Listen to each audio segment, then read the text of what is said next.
War, that intricate dance of power and despair, has been entangled in the history of humanity since time immemorial. It is a phenomenon as ancient as the earliest civilizations, a dark mirror reflecting our deepest ambitions and our most primal fears. At its most raw, war is the organized and armed conflict between two or more groups, typically sovereign states or factions within a single country. But what drives nations and people to such extreme confrontation? History teaches us that the reasons are varied and complex, from the pursuit of resources and territory, through ideological or religious differences, to the pure and simple struggle for power. War is the great matter of state, the terrain of life and death, the path to survival or annihilation. These words, written over 2,000 years ago, still resonate with a chilling truth. War, despite its brutality, has always been seen as a means to achieve political, economic, or social ends. But war is not just strategy and tactics. It is suffering, it is devastation. The world wars of the 20th century left us indelible images of this reality.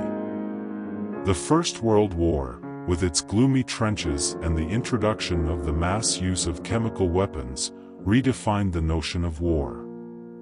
And then, the Second World War, with its global scale and horrors like the Holocaust, showed us how far human cruelty can go. The British historian Eric Hobsbawm described the 20th century as the age of extremes, largely due to these wars. In them, technology advanced by leaps and bounds, but at an unimaginable humanitarian cost. The atomic bomb, dropped on Hiroshima and Nagasaki, is perhaps the most extreme example of how technological innovation in wartime can have catastrophic consequences. In the contemporary world, the nature of war has evolved. It is no longer limited to traditional battlefields. Cyber warfare, terrorism, covert operations, and asymmetric conflicts where non-state actors play a central role, have transformed the art of war. Globalization and digital interconnection have opened new fronts, where information and disinformation have become as powerful weapons as missiles and bombs. Nevertheless, despite this evolution, war remains a reflection of the tensions and contradictions inherent in the human condition. Ambition, fear, the desire for power, the struggle for survival, the search for identity, the defense of ideals, all these elements are woven into the tapestry of war. Throughout history, war has been both vilified and glorified. The poets of ancient Greece sang the feats of heroes on the battlefield, while modern writers like Eric Maria Remarque in All Quiet on the Western Front and Wilfred Owen with his heart-rending poems, have shown its darker and dehumanizing face. War, in its complexity, is a testament to the best and worst of ourselves. It is a reminder of our capacity for destruction, but also of our resilience, our ability to overcome and rebuild. Ultimately, war is not just a historical event or a political phenomenon, it is a profound human experience, a chapter in the eternal quest for what it means to be human.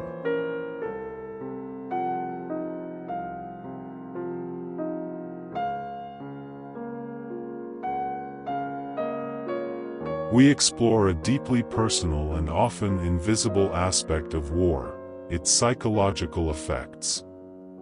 These effects are not limited to battlefields, they extend into the most intimate corners of the human psyche, affecting both combatants and civilians.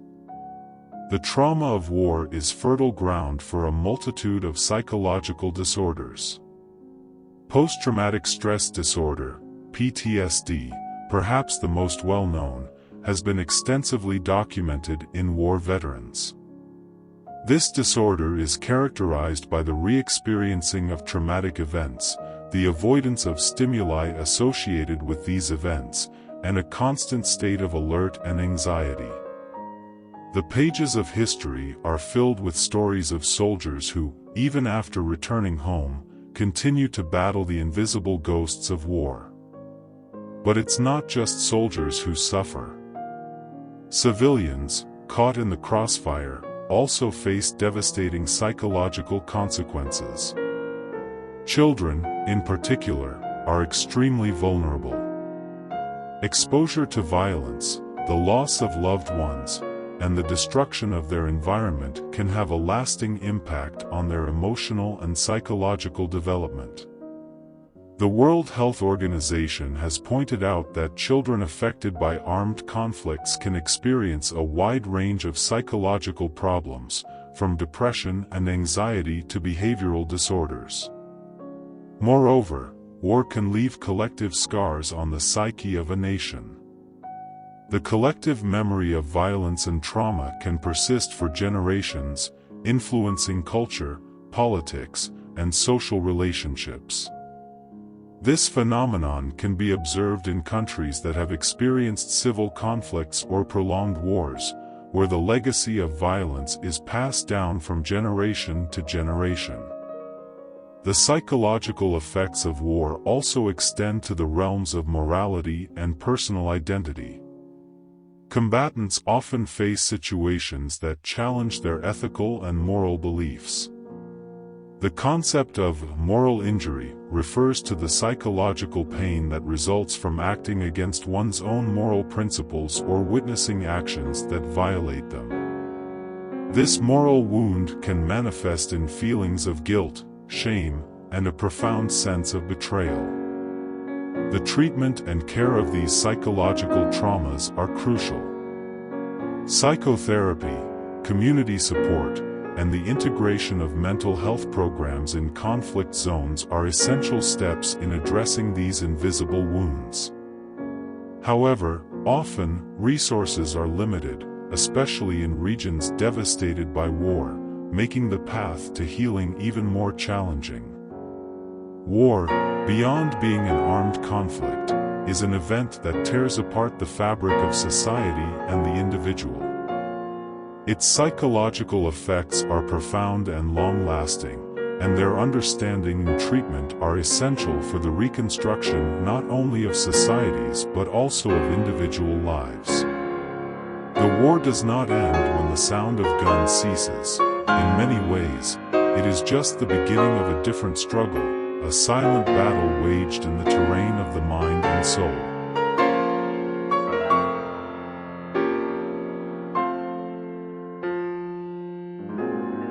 War, with its trail of destruction and desolation, is a somber chapter in the book of humanity. This essay seeks to explore the multiple dimensions of that destruction, not only in physical terms but also in social, cultural, and environmental aspects. When arms speak, the earth trembles, and cities fall. Physical destruction is perhaps the most visible and palpable aspect of war. Buildings, bridges, roads, and all vital infrastructure turn into smoking ruins. The Second World War provided us with harrowing examples of this reality. Cities like Dresden in Germany, and Hiroshima and Nagasaki in Japan, were devastated, leaving not only rubble but also an irreparably altered landscape.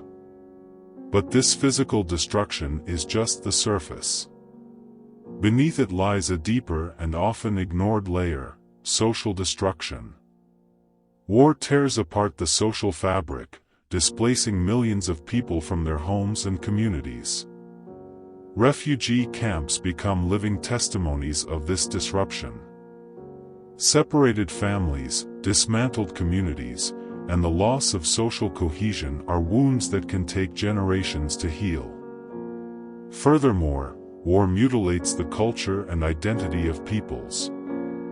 Historical monuments, museums, libraries, and places of cultural and religious significance are often damaged or destroyed. During the Bosnia War in the 1990s, the destruction of the Mostar Bridge and the Sarajevo Library were painful symbols of how war can annihilate cultural heritage. These acts not only destroy tangible history but also erode the collective memory, the sense of belonging, and the cultural identity of people. Environmental destruction is another devastating facet of war. Scorched earth tactics, the use of chemical and nuclear weapons, and damage to critical natural resources have lasting impacts on the environment. The Vietnam War is a notorious example, with the use of Agent Orange by the United States, resulting in extensive and enduring damage to the ecosystem and severe consequences for human health. Additionally, war has a catastrophic economic impact. Rebuilding devastated areas requires massive investments and often relies on external aid. The economies of warring countries are severely affected, with the destruction of critical infrastructure and the disruption of normal commercial activities. This leads to a vicious cycle of poverty and dependence that can hinder long-term development. On the human plane, the most painful destruction is the loss of lives and incalculable suffering. Each number in the statistics of the dead and injured represents an individual story, a universe of shattered hopes and dreams. War leaves behind widows, orphans, and people with physical and psychological disabilities, each facing their own struggle to rebuild their lives in a world altered by violence. War is an agent of destruction on multiple levels. Its legacy goes far beyond the cessation of hostilities. Reconstructing what war has destroyed is not just a matter of rebuilding infrastructures but also healing societies, restoring cultures, and repairing environmental damage. The true task of reconstruction after war is a complex and multifaceted effort that involves not only the building of the physical but also the healing of the invisible wounds that war leaves in its devastating trail.